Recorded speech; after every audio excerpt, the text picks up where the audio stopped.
Hey guys, welcome to the next tutorial for ethical hacking and penetration testing via Kali Linux. So far we have collected information about, but just before I proceed, in the previous tutorial I taught you about the WHOIS and the DNS lookup. So far we have collected information about IP addresses, network range, server names, and etc. of the target network. But now it's time to find out the OS running on the target network, the technique of obtaining information about the target network OS, and it is called as OS fingerprinting. So if you remember properly, then I showed you, let me just open it.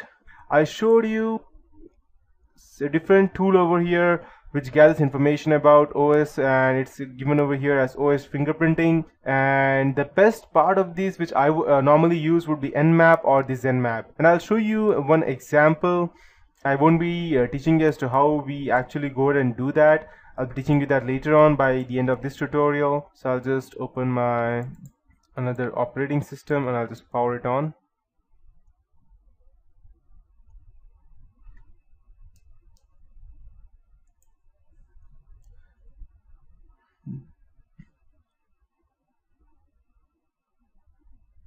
There are different tools except Kali Linux that allows you to gather information, although Kali Linux has a better one. But still, if you are not using Kali Linux for some reason, then there is a netcraft.com site, and you can go ahead and type the domain name of your target network in and which site it's running, and it will give you the domain name along with the operating system running on it. So I'll just go ahead and show you one example for that.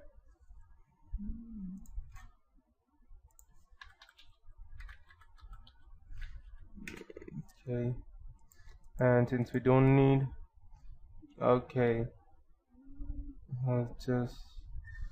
let's take a look, and I'll just go ahead and type out over here, search, let's check microsoft.com.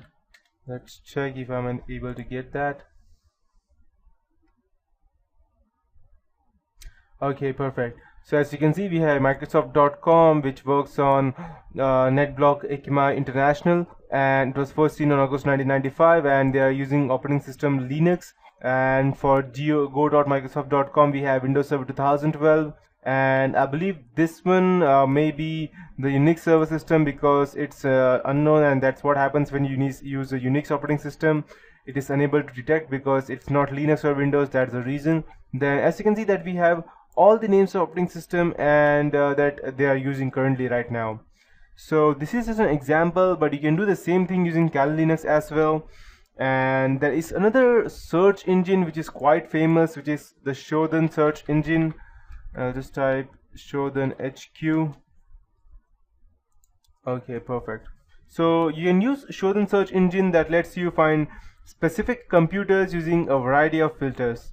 So to give you an example, I'll just show you here.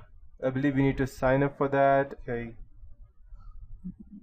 let's search. Okay, let me type Microsoft and let's see what we get.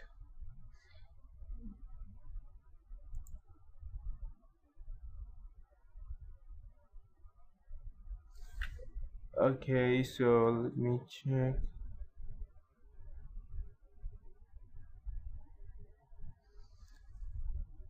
Okay, so as you can see, we have these services running on Microsoft, and these are the top countries using them. If I want, I can go ahead and filter these by services. So let's check. If I want HTTP, then I'll just go and search for port 80, and let's see, we don't have any port 80 over here open. So let's check if you could get the FTP open. No. Then this proves that Microsoft is quite secure, and it won't be anything easy for us to go ahead and hack over there. Perfect. If I just go ahead and type Microsoft, perfect. If I check the HTTP one, none. HTTPS, perfect. So this shows that Microsoft is quite secure since we are unable to get any open ports in that. But if you go ahead and check some random or newly developed website, then they may not be that strong and they may give you out open ports, and if you find the open port, then you already have a jackpot for that. and you can easily go ahead and gather as much information that you want. So this is one example, but we also have traceroute, and finding the route of the target host is necessary to test against the MITM attacks. And MITM means man in the middle attack, and it is also called as monkey in the middle attacks and other relative attacks. Therefore, you need to find the route of the target host in the network.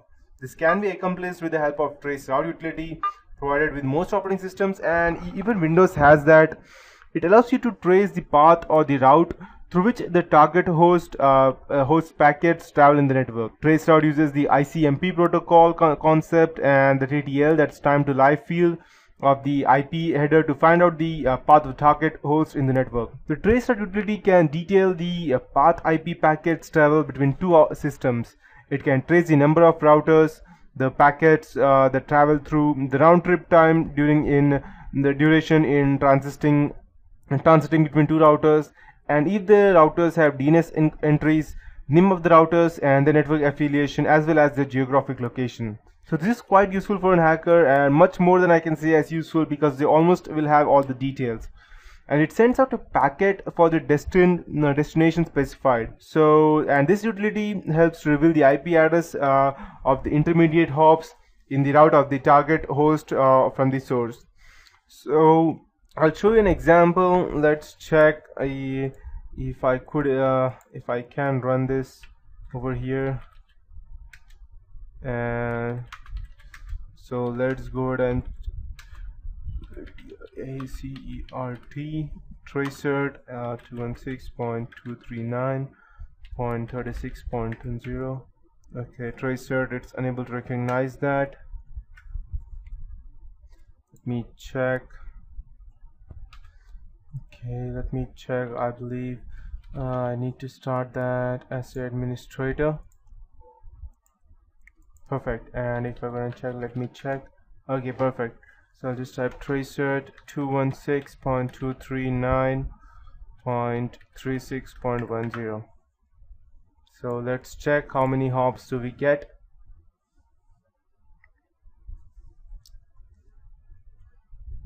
And just if you don't know, 216.239.36.10 is the trace is the address of ns3.google.com, just in case you don't know. So let's check the total of 30 hops and how much do we get.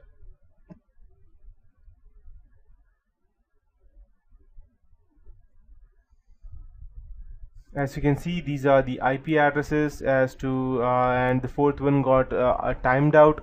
So this shows that from which IP address and from how it is actually traveling. And what a hacker might do is that the first router in the path receives the packet, it decrements the TTL value, that's time to live value, by 1, and if the resulting TTL value is 0, it discards the packet and sends a message back to the originating host to inform it that the packet has been discarded.